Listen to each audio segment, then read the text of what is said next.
Namekians, among all races of the universe, were blessed with a unique capacity to find satisfaction in monotony. They lived a simple life, but were perfectly content to do so, planting and growing various vegetation. Though not for food, Namekians only required water, and grew plants merely for aesthetic purposes, training the mind and body, memorizing the traditions of their people for preservation for the new generation. Meanwhile, said new generation was running and occasionally flying in wild circles, enjoying their years of play before their adult lives' work began. Such were most days in their lives, and they were perfectly content. However, they were not averse to the new and different, unless it involved unnecessary violence like Frieza's arrival. So when Tapion strode into one such village, he was treated with nothing more irritating than pleasant curiosity. Casting a glance around, he observed the pastoral tranquility of the quiet aliens' day-to-day lives, but not the object of his search. "Excuse me, could anyone tell me where I might find a Dragon Ball?" A gentle murmur sprung up, and the curiosity of the villagers was heightened. "It seems," said a withered, weary voice cutting through the low babble, "that the Dragon Balls are the only thing that aliens ever come to our world for. However, I suppose there is not a great deal else that we can offer to those with such incredible technology, is there?" A wrinkled old Namekian in a blue cloak, supported by a walking stick and flanked by 2 large bodyguards, hobbled his way out of the largest hut in the village. "I apologize," Tapion began. No, the elder said cheerfully, waving away Tapion's apology. "It's quite alright. I sense no evil in you. Merely a great sadness and a longing." "Yes." Tapion bowed his head. "My intention in seeking the Dragon Balls. My brother, Minosha, has been killed.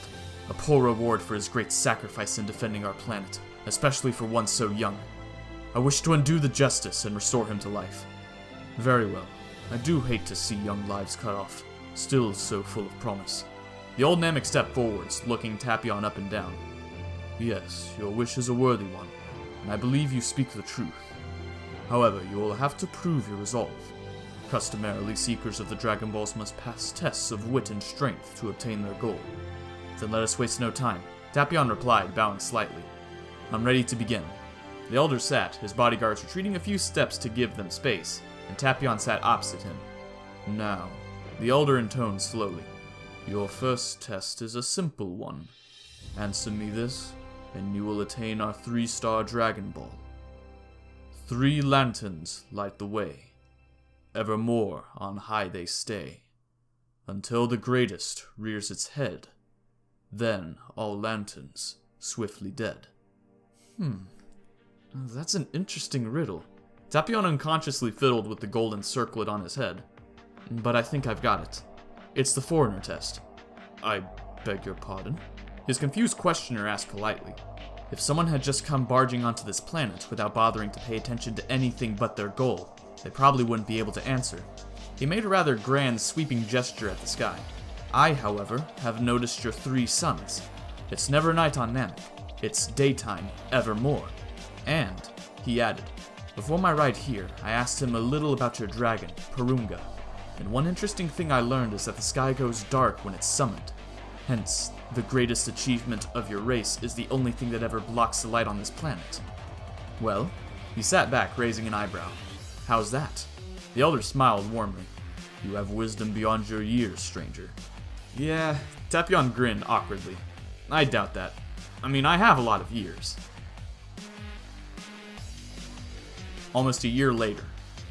Break dashed downstairs and snatched up the ringing phone. "Hello?" "Hi there," answered a somewhat familiar voice. "Kuriza?" Break leaned against the wall. "What's up?" "Your parents around?" "Yeah, but I'd leave them alone. They're fighting again," Break explained. Kuriza's voice became apologetic. "Oh, is this a bad time? I'm sorry." Break laughed. "No, I didn't mean, like, arguing. I mean actual fighting.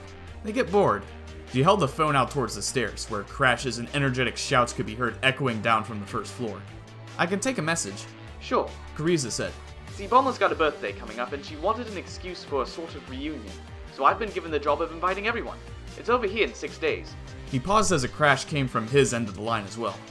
And that would be her, organizing, for want of a better word. "Cool. How old's she going to be?" Better not to ask, you know? Hakaishin Temple, across the universe. Whis idly patted his immaculate hair. Yes, everything was in order.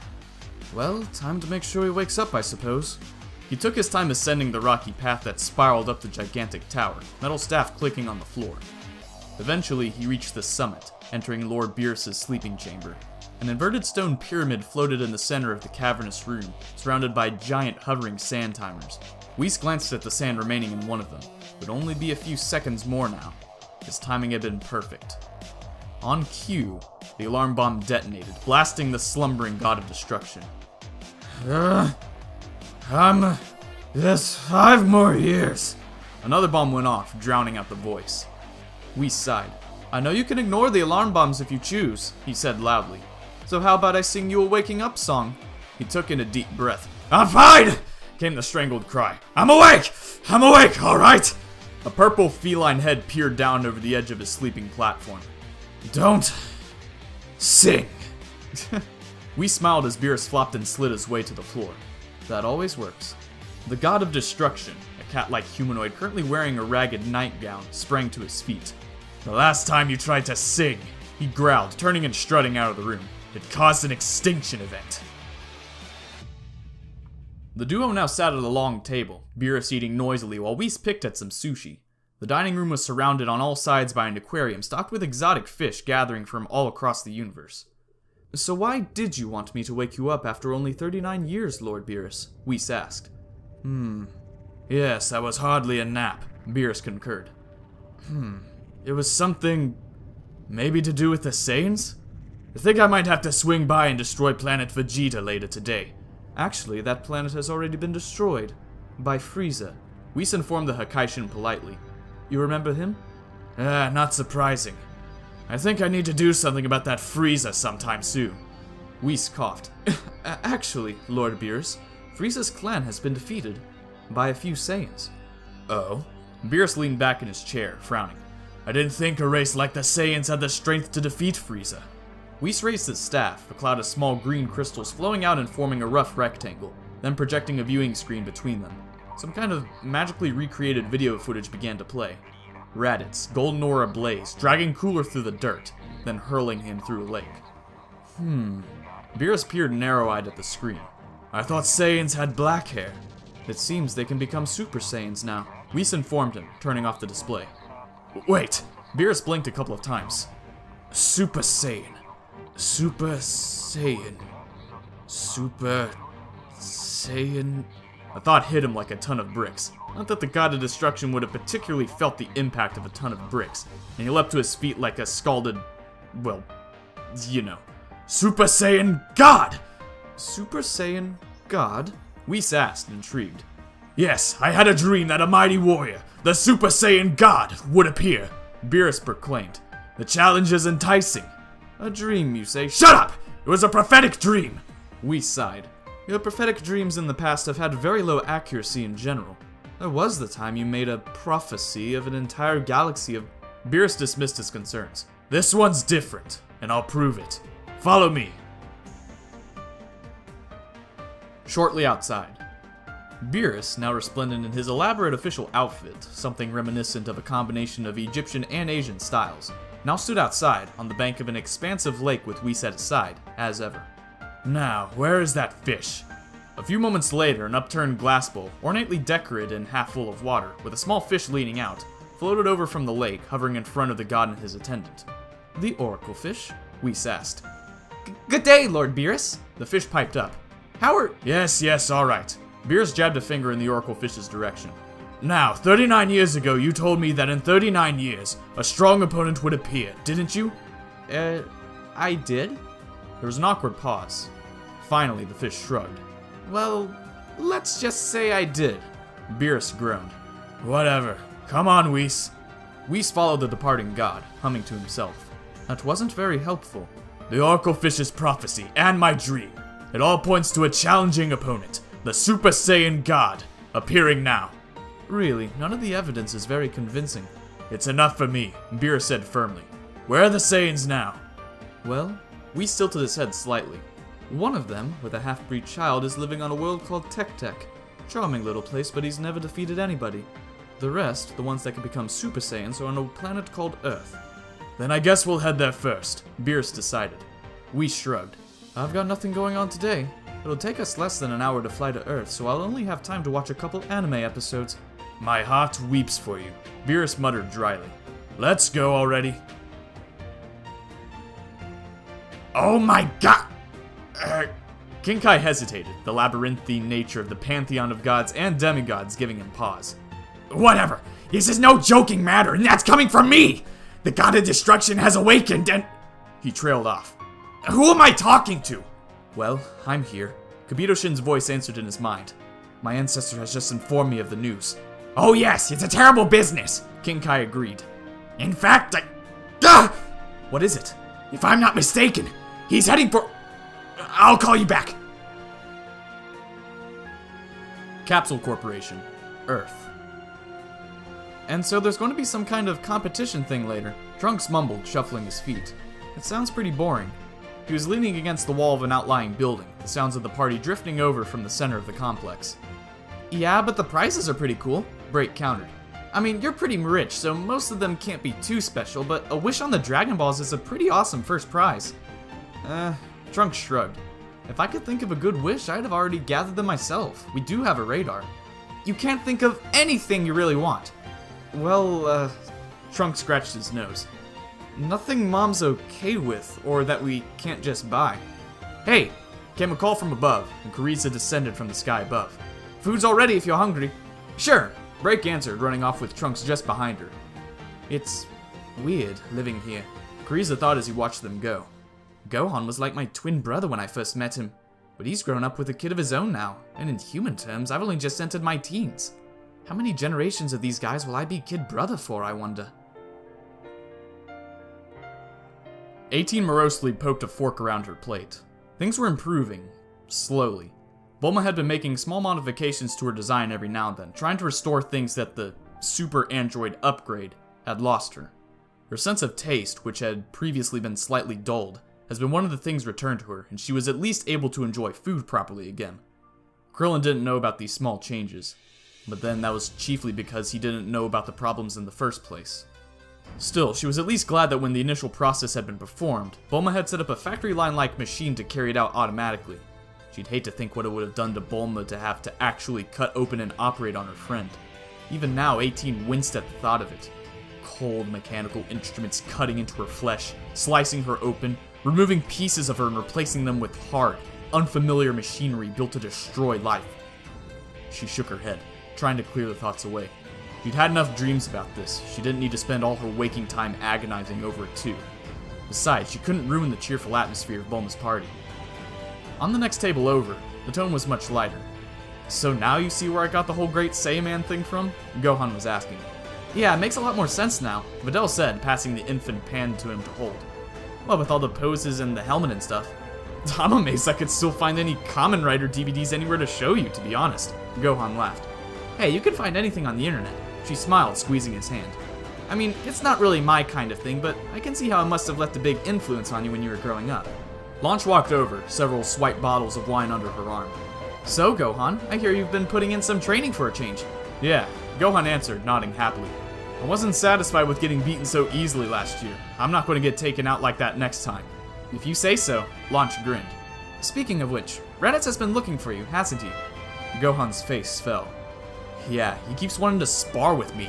Now I'm training and not totally useless. I shifted through a wall and hid my power level, and now he thinks I've run away, so I double back here. In a hiss of rushing air, Raditz teleported straight onto Gohan and Videl's table, scattering food. Gohan! There you are! Come on, let's fight! Leave me alone, you psychopath! Gohan yelled, passing Pan back to Videl and tearing off across the green with Raditz in hot pursuit. Huh, speak of the devil.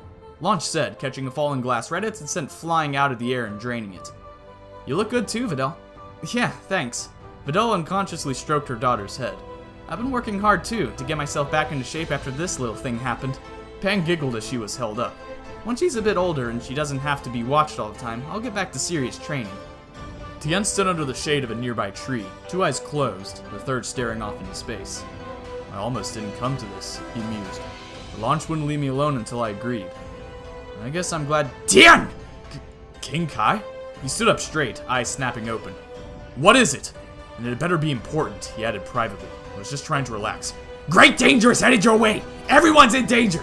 Great danger is hardly new at this point. Could you maybe be a little more specific? Tien winced. And also, stop shouting, please. Look! King Kai mentally snapped. I don't have much time! In just a few seconds, a terrible force is going to reach your planet! A being known as Lord Beerus, God of Destruction. A voice behind him growled.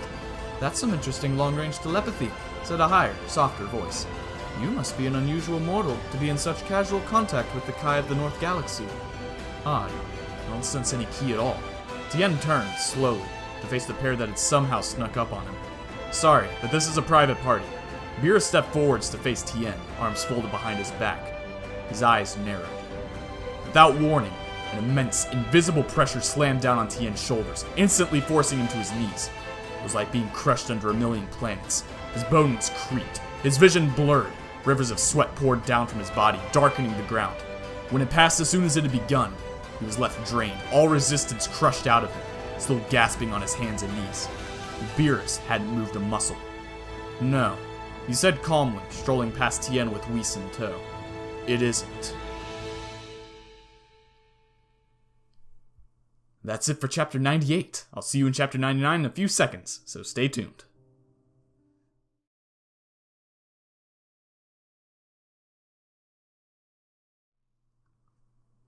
I still think it was a shame that little Vegeta Jr. didn't turn up, Bulma was saying, putting her glass down. Well, you know what he's like, Chi-Chi said crossly. I don't even think he lives with us anymore. He only spends about one night a week in our house. That boy's just the antisocial type. I can see why he was named the other one. Yeah, he's hardly ever around, Goku agreed. But he's still good friends with Goten, and they meet up a lot in the mountains, so I'm fine with him being independent like that. I'm sure he wouldn't be saying that if he was a normal child, Bulma laughed. Of course, he agreed hastily. But he's about the most dangerous thing roaming those mountains, so there's no need to worry. I bet. Bulma paused as a pair of unfamiliar figures came into view across the green. Friends of yours? Never seen them before, Chi-Chi said, her husband nodding in agreement. Beerus approached them, but Whis didn't make it over. He ended up taking off after an enticing-looking table of sweetmeats. Beerus ignored his sidetrack attendant, clearing his throat. Are you one of the Saiyans who defeated Frieza and his family? He asked. That's me, Goku answered warily. Absolutely no ki at all that I can sense, but what's this strange aura of menace? Who's asking? That's what I'd like to know, came Raditz's voice from behind. He was glaring at Beerus, one hand locked around Whis' neck. Raditz! Bulma snapped. Let him go! You just met these people! Not exactly. Raditz growled, something dangerous in his eyes. Something none of them had seen for a long while. Whis swallowed the mouthful of food he was eating, gently placing a hand on Raditz's. I'm afraid I must ask you to stop that, he said calmly. And what if I don't? Whis didn't get any further. Beerus' head turned to face them, and a glow of energy came from behind his eyes. A wall of force smacked into Raditz, tossing him back into the air, through a small row of decorative trees, and into the lake behind. Thank you, Lord Beerus, Whis said, smiling and standing up straight. That should give him a minute to cool off. However, with the signature hiss of instant transmission, Raditz appeared in front of Beerus, skidding to a halt, dripping wet. Phew. If you want to ask me something, there are better ways than threat, Beerus chided. Either you don't know who I am, or you have a death wish, mortal. No, I don't know your name, Raditz answered, shaking off like a dog coming in from the rain. But I want to know what you were doing on planet Vegeta all those years ago. Planet Vegeta? Launch asked, walking over towards the commotion. You've seen this guy before? I didn't, but Prince Vegeta did. For a long time it was just him, Nappa, and myself. The prince was never our comrade. You saw how quick he was to abandon us. But he did become more talkative after a while. And he told me about a time, back before our homeworld's destruction. He stumbled across the dining hall one day. And there, sitting in the king's throne, eating our finest food, and resting on the king like a footstool, he stared Beerus down. There you were. The memory stuck, and with the detail he described you in, I can't mistake you. Beerus snorted. That's all. Yes, I visited that planet just a few decades ago. Just visiting, you understand. I wasn't working. Lord Beerus is the god of destruction, Whis explained, stepping forwards. It's his duty to destroy planets at the rate the Kaioshin create them, to maintain balance in the universe. Wait, don't tell me, Chi-Chi grimaced. You're not here to destroy Earth, are you? Because that's been tried. I'm not here on business either, no, Beerus replied. I'm looking for something called the Super Saiyan God. Goku frowned. I know Super Saiyan, but God? Beerus cast questioning glances around, but the general consensus was reached. Nobody knew what he was talking about. Maybe I've come too soon. Don't worry, Whis advised. Perhaps if you wait around for a little while, the Super Saiyan God will appear. And in the meantime, I found this delicious dessert called pudding they have on this planet. Beerus did indeed find pudding to be delicious, and many other Earth delicacies besides. It eventually calmed down enough to at least leave them alone for the rest of the party, after being repeatedly assured that there weren't going to be any other Saiyans turning up who might have a clue about what he was looking for. Soon all gathered for Bulma's bingo competition, which is apparently some people's idea of fun. However, it was plenty of people's idea of winning fabulously extravagant prizes from the world's richest family, including vehicles, miniature buildings, lifetime supplies of everything under the sun. And the grand prize? A wish on the Dragon Balls. Beerus gave a slight start at this. Dragon Balls? Sounds familiar. They must be those wishing spheres from Namek, Whis reminded him. You remember the Namekians? No. Of course you don't. Say, have you tried the takoyaki? Is that like a taco? Not even remotely. The grand prize in question was, in fact, about to be unveiled. Bulma gave a grand sweep with her microphone, indicating a curtained-off section of the stage. And now, may I present to you the main event! Although I'm sure you all came along not for this, but because you're such good friends and want to celebrate my birthday. How old are you anyway? Krillin called out. Once the wreckage had been swept away, Bulma had put the submachine gun away, and Krillin had come out from under the table. She continued. The main event, as I was saying, the Dragon Balls. The winner gets to make a wish on the Eternal Dragon! Goku leaned over to Chi-Chi. Say, doesn't Shenron grant 2 wishes now? He whispered. She's probably saving one for herself, Chi-Chi said snidely. I reckon she wants to be young again. I don't know. She's barely aged a day since Trunks was born. Goku observed, earning him a glare that, if looks could kill, would have atomized Frieza. That is to say, and neither have you, since around that time. Goku. The Earth-Ray Saiyan heard his brother's voice in his mind, cutting off his audible speech as he stopped to listen. What's up, Raditz? No need to tell you to be careful, I know, but you can't feel that God's ki, right? Right. But when he gets close, I get this weird feeling of threat, I guess. Exactly. But when I had that assistant guy in a headlock, I got the same feeling from him. Maybe even more so. If Beerus hadn't acted first, I got the feeling he was about to do something himself. Goku paused. You think he's... I don't know. Just keep an eye on them. Both of them. The curtain, please! Bulma announced, oblivious to these conversations. At her words, the curtain was drawn back by some unseen assailant, revealing... well, it was supposed to reveal the 7 Dragon Balls, neatly stacked on a red velvet cushion. What they got was 3 children, looking remarkably like Emperor Pilaf, Mai, and Shu. The trio of ne'er-do-wells, Goku, Bulma, Yamcha, Oolong, and Puar, had come up against what seemed like an eon ago now. Gah!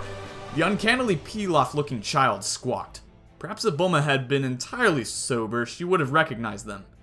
And then again, perhaps not. It had been a long time ago, and the 3 had been adults then. They found us! This wouldn't have taken so long if we'd taken the plane! I told you! Mai shot back as they each scrambled for a Dragon Ball. I'm too short to fly now! And this wouldn't have happened at all if you'd been more specific! Eternal Dragon! Please make us young again, huh? Well, you were the one who were so shocked you said no without thinking when the dragon asked us if we wanted a second wish, Shu pointed out. He suddenly froze, remembering their stunned audience. Pilaf's mind whirled. Scatter! He yelled, and the 3 tiny villains made a break for it. Suffice to say, it did not go well. Pilaf, Dragon Ball held aloft, leapt off the stage, but he was dragged out of the air as Bulma dive-tackled him to the ground, spurred into action by tipsy overconfidence. And we'll be having those Dragon Balls back now, Shu skidded to a halt as Raditz appeared in front of him, grinning like a madman. The Canine Ninja growled, drawing his downsized sword from his back, but when Raditz responded by drawing his long sword, driving it into the ground in the narrow gap between them, Shu immediately fainted. Mai, meanwhile, vaulted over a table, yelping as Break catapulted out of the air towards her. The young minion drew a pistol and snapped off several shots, but hit nothing but air until Break landed opposite her, a Ki smashing the gun to pieces. Break grinned, backing up and then charging, drawing back one fist. Hold it! Launch called anxiously. Don't hit a normal kid with that much strength! Break gave a start. Sorry, I got carried away. She tried to slow her acceleration, but had too much momentum going, and had to leap out of a collision course with Mai, flying straight into the face of the God of Destruction, who along with this attendant had been watching proceedings up until now with mild amusement. Now, as he picked up Break by the neck and held her out away from himself like someone's dirty laundry, a low growl rose from the depths of his throat. That was annoying. And you spilled my dessert. Oh dear. Whis put a hand over his face. It's happening again. Just like with North Kai's planet all those years ago. I still think it wasn't worth blowing it to pieces. I don't like losing, okay? Beerus snapped. And I don't like having my meals ruined. Let go of me, damn you! Break hissed, tugging at Beerus' hand. Her snarl grew into a shout as she transformed into a Super Saiyan 3.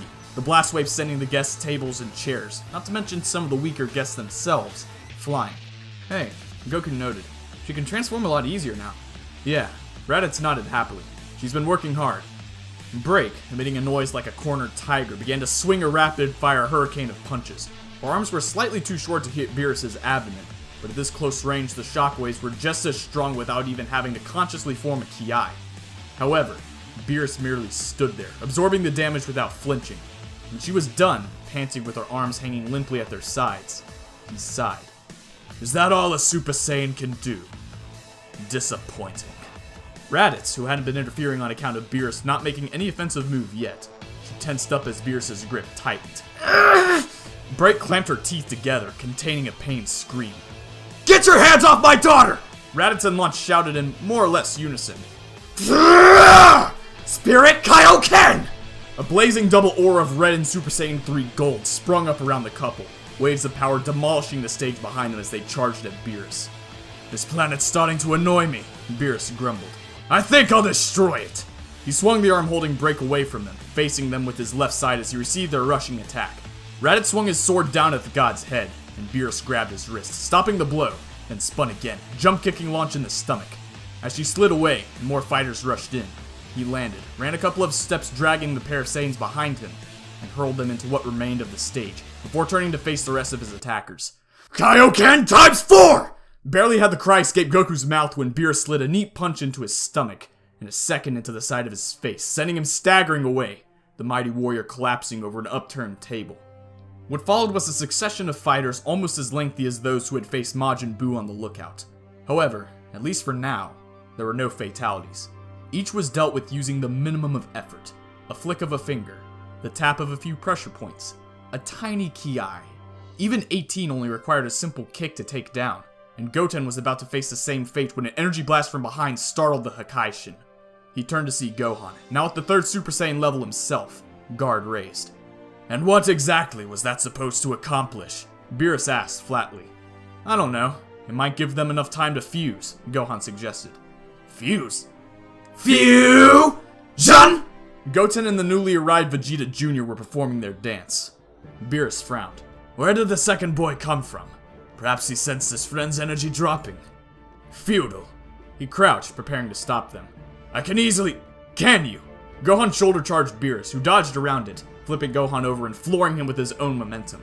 However, the attack had stalled Beerus for long enough. Ha!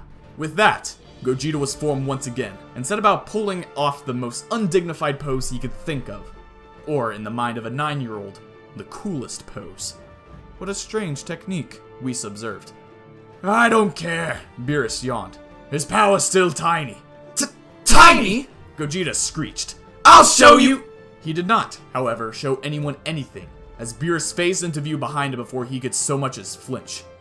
Like I said, Beerus continued quietly. Tiny. You couldn't even follow that, could you? You! Gogeta whirled, throwing a punch and powering up the Super Saiyan 2 all at once, but to no avail. Beerus dodged lazily, bringing both hands around and clapping them over the fusion's ears. After a sonic boom and a rush of air, Gogeta fell to the ground, yowling. You burst his eardrums, Whis noted. That was a little harsh. He may be deaf now. What does it matter? Beerus grunted. I'm going to blow up the planet anyway. Not while I'm on it! Gohan shouted up from below, taking off and arcing up towards the pair. Excuse me, Beerus said politely, stopping Whis. It seems I haven't quite finished them all yet. He caught Gohan's swinging hand and dived back towards the ground, slamming Gohan into the pavement ahead of him, and throwing a kick into his ribs for good measure. You! Beerus looked around, wondering who else could still be standing, and was surprised to see Videl struggling towards him, ugly bruises forming on her shoulder and shin from her earlier defeat. Stop it! Stop what? Beerus asked, absent-mindedly kicking the down Super Saiyan again. Don't you! How dare you do that! Her face contorted with rage. To my Gohan! What? Beerus' expression was blank as she fired off a two-handed energy beam at him. Don't go saying heroic things like that! He slapped it away, emerging unscathed. Unless you can actually do something. These ridiculous humans. Nonchalantly, he launched a Ki with the flick of his wrist, blasting her through a tree. She lay twitching amidst the splintered wood. Go! Alright, Beerus growled. Are you finally all ready to lay down and die? Hey. Beerus, with a weary sigh, went to look towards the sound of the voice, but got no further than, Who is it this... before Gohan's fist smashed across his face with a force that would put a neutron bomb to shame. Videl! Yelling incoherently, the enraged Saiyan dragged Beerus' face down onto his rising knee, before grabbing him two-handed by the arm and tossing him away overhead. The god's mind was whirling, as was his field of vision. What is happening? Oh dear, Whis muttered. He seems to have gotten unreasonably strong from somewhere. This may take a while longer to wrap up. In which case, he gave a sanguine smile. I may as well try some of this wasabi I've heard tell of on this planet. Over behind him, Videl managed to raise her head, the sounds of battle drifting down to her. Gohan! Take my energy! Beat him! Take mine too! Goku thought, opening the floodgates and pouring his enormous reserves out towards his son. Somehow, he's fighting at a level beyond anything we've achieved before. Do it, son! Streams of energy extended from Chi-Chi and Gogeta as well. Get him, Gohan! This was the old rage, the thing that had always lurked in the back of his mind as a child, the sanity-consuming fire that sent him over the edge and gave him his power. This, Gohan would have thought if he was thinking at all, was perhaps the truest side of himself. The ferocity of a Saiyan and the emotionality of a human was a potent combination. His limbs were a blur, even to him. He hammered Beerus unrelentingly, body aching from the strain of keeping up such a high-level chain of attacks for so long. Beerus wasn't taking any real damage from being knocked around like this, but he realized he'd have to power up a not insignificant amount to defeat this boy. The sudden boost from his anger, and the energy from his comrades. The level he's at now is, well, not divine, but certainly beyond any mortal. He boosted his power slightly, catching both of Gohan's fists and struggling to push against the furious warrior. Is this demigod Ki? They remained hanging in the air for quite some time, straining at each other's grip and temporarily turning their battle into a pure contest of strength, one which seemed even so far. Finally, Beerus shoved Gohan away, tapping a clawed finger into the center of Gohan's chest. I haven't hit any pressure points this life-threatening on your friends, but you're being difficult, he scolded. A ripple ran up Gohan's body from the point, and he doubled over, retching blood. And as for this one, you probably won't recover for months, if at all. Beerus gave a sharp tap to the back of Gohan's neck, eliciting a strangled cry as the Saiyan's back abruptly straightening up, the wrenching movement tugging painfully on his bones. Beerus smiled. That should do. But just as he was lowering his arm, another punch planted itself squarely in his face, and he fell away, gasping. Where is this strength coming from? Gohan pursued his reeling enemy, roaring now, filled with the power of likes of which he'd never dreamed of, and brought his arm around for another blow. Damn you! Beerus spat, a deep purple aura suddenly flaring up around his body, as he brought his elbow down on Gohan's head, his offensive power now dramatically increased. Gohan rocketed down to Earth, golden glow flickering out instantly as he was buried in his own collapsing impact crater from the single hit. Beerus breathed out, relaxing his aura. That was 10% of my maximum power. You should be proud. I can't believe any Saiyan could achieve that much. Now, though you fought well, he held out a hand towards the Earth, preparing to form a blast that would wipe the planet from existence. I never go back on my word. And I'm just doing my job. Goodbye, planet Earth. Dragon Fist! Dragon? Beerus turned too late, and Raditz's strongest attack hit him head-on. He flung both hands out, skidding wildly back through the air as he struggled to stop the onrushing golden dragon. Demigod Ki again! How do they do it? With a yell, he wrestled it away, flinging it high into the air where it detonated. Impressive, he said, dusting himself down. But you still couldn't make me go above 10%. Unless he's bluffing, Raditz realized. Even the Dragon Fist isn't even a tenth as powerful as him. Wait! He called out, powering down. Hold up a second. We can't beat you like this, okay? That's clear. Admitting defeat already? Beerus asked, looking disappointed. I only hit you once. Surrendering?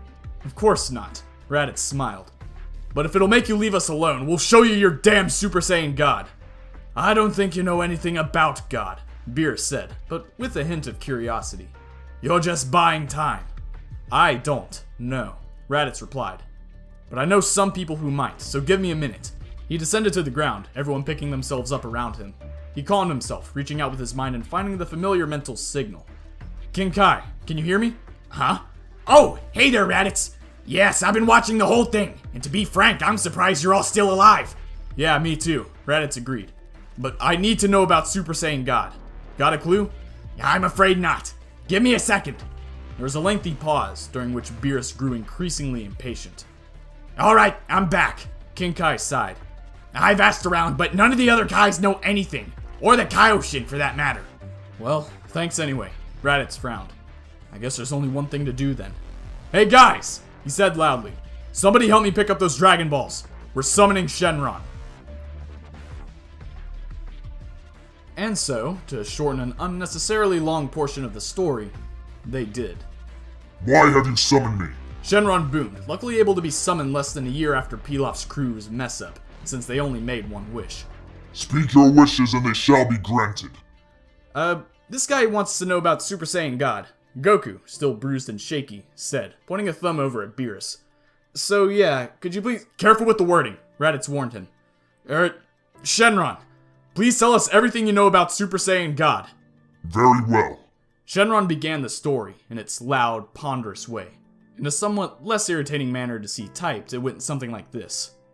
Many years ago, of course, on planet Vegeta, homeworld of the Saiyans, there was a war amongst the race, between the pure-hearted and the evil. Rapidly losing ground, the noble Saiyans performed a ritual passed down from generation to generation for millennia uncounted. 5 pure-hearted Saiyans joined their power, and passed it into one warrior, who became the Super Saiyan God. This era began to turn the tide, but unfortunately their time in the mythical form ran out, and they were killed. The vastly outnumbered good Saiyans were wiped out shortly, and planet Vegeta fell once again into the hands of the evil ones. So, Goku considered. All we have to do is combine the power of 5 pure-hearted Saiyans to make this Super Saiyan God? He shrugged. Okay then. Will you get on with it? Beerus grumbled. I've been waiting almost 40 years for this. Right. Goku laughed. Alright, thanks Shenron. You have no wish? The dragon asked. Nope, not this time, but thanks all the same. Shenron seemed skeptical. No one has been killed and needs resurrection. You are certain? The Eternal Dragon knew its most frequent customers well, it seemed. Well, not yet, Goku laughed. See ya! With no further ado, Shenron vanished into a beam of light, the Dragon Ball scattering across the earth. In a sort of miffed way, if a set of inanimate objects could communicate that kind of emotion. Raditz stepped forwards. Well, let's not waste any time. Beerus looks like he's about to burst. Right. Goku frowned. Do half Saiyans count? They'd better. Let's see. You, me, Break, Gohan, Goten, Vegeta Jr., and Pan. Well, Gogeta's still going to be fused for 20 minutes or so, Gohan reminded him. But we've still got 5. I guess Pan doesn't have to join in. Videl, holding the child in question, came up to them. Yeah, she does. You heard Shenron, right? 5 Saiyans put their power into a 6, which means we just have to hope they all count as pure-hearted. Oh, right. Goku nodded. Okay then. I guess you might want to hold her up. In short order, the 6 Saiyans, plus Videl, were assembled in a loose ring on the grass, all injured but doing their best to stay steady. Thanks for waiting, that is, Lord Beerus, oh mightiest of the mighty, except possibly the person we're about to create. Raditz said to the god ambling up to them, anxiously tapping his foot, and trailed as always by Whis. Shall we begin? Those with telepathy were currently relaying all speech directly into the still deafened Gogeta's mind. One by one, they turned Super Saiyan, letting their energy flow from one to the next, forming a cohesive whole, a shining mass of power as they rose into the air. Even Goku transformed. Hey, You can still go Super Saiyan, Dad? Gohan asked. Yeah, Goku nodded. There's just no point, usually. It doesn't increase my power anymore, so it just wastes energy. But right now it felt right, I guess. Indeed, once he transformed, his energy mixed with the others much more naturally, flowing like a stream around and through them. But forget about me. Check out little Pan over there. The baby girl was oblivious, smiling happily at all the pretty lights around her. But though she certainly wasn't a Super Saiyan, around her body shone a faint golden glow, and the energy that emanated from her mingled with the rest just as easily as if she was. Weird, Videl whispered, looking down at her daughter. She's not gone Super Saiyan, but her energy is kind of like yours. Almost as if she had transformed. Alright, Raditz said, moving the discussion on. This is a big one, but who gets to be the main? Right, we need to turn one of us into the Super Saiyan God, Goku agreed. Pan's too young, Gogeta will split in 10 minutes. Who knows how that'll affect God, so he's out. How about you, Dad? Gohan suggested. Aside from Gogeta, you're already the strongest one here. Let me! Break enthused. I can't let him beat me that easy, I need another shot! Gogeta shrugged as best he could while holding hands with Raditz and Videl. Raditz, what do you think? Raditz swallowed, taking a deep breath. I am not in the right state of mind to choose. This power I can feel the edge of. It's magnificent. Intoxicating. I'm getting drunk on it. I want it. I can practically feel it calling me. I can't think rationally. Goku! Huh? In a weird way, I think you've always been the wisest of us. Come on, little brother. You choose. Goku bit his lip. He knew he'd have to choose fairly soon. Should I? I really do want to fight Beerus again. Then again, I did get to beat Buu, and Akko wasn't really much compensation for Raditz. Maybe I should let him... And then it hit him. Alright. It was so obvious. Why hadn't the guy just asked for it already? Guys, I think we all know the answer. Who, when we were all down for the count, stood back up? Who started beating the crap out of the guy who was handling me and Gogeta like it was nothing? And why should we be surprised? We've always known he had an ocean of hidden power inside him. And today we saw exactly what he can do when you push him too hard. It's you, son. He smiled over at Gohan. It's gotta be you. Dad, Tears welled in Gohan's eyes. Thank you so much. I just don't know if... I'm not, like you. I don't have the instinct. I think you do. You're my son, and... He grinned. Well, if you can make him sweat even before this thing, you'll be fine. Nobody's going to steal your thunder this time, Gohan. I'm afraid it's all on you. You do have a way of showing up and saving the day. Not this time. You're our hero now. Earth's hero. Everybody okay with this? Universal assent. Then, now! The enormous storm of ki swirling around them now focused, streaming into Gohan and filling his body with ki. No, more than ki. More like what he'd felt when he was beating on Beerus before. No, more than that! Something new, different, incredible. Like crawling on your hands and knees your whole life and suddenly learning that you could fly. The others were standing on the ground now, watching him descend. The transformative feeling here was not like the other Super Saiyan forms. It didn't have the same desperate effort, like struggling to climb a perilous mountain with some precious prize at the top. This was like relaxing, falling into a pool of clear water, suddenly fitting into where you now realize you belonged all along. Gohan was glowing with power, but it didn't flicker like an angry furnace. It shimmered, red tendrils of mist spreading a soft glow out from his body. Indeed, the red light was emanating from him, lighting up every part of him, everything around him. He seemed overall more mellowed and less pronounced, slightly thinner, rounder-eyed, hair less spiky, and no ki at all could be sensed from him. Ah, that's more like it, Beerus said, nodding. You wanted a god? You got one. Gohan replied slowly, raising his head and looking over at the Hakaishin. You'd better not regret it when you lose. Beerus smirked. That won't be a problem.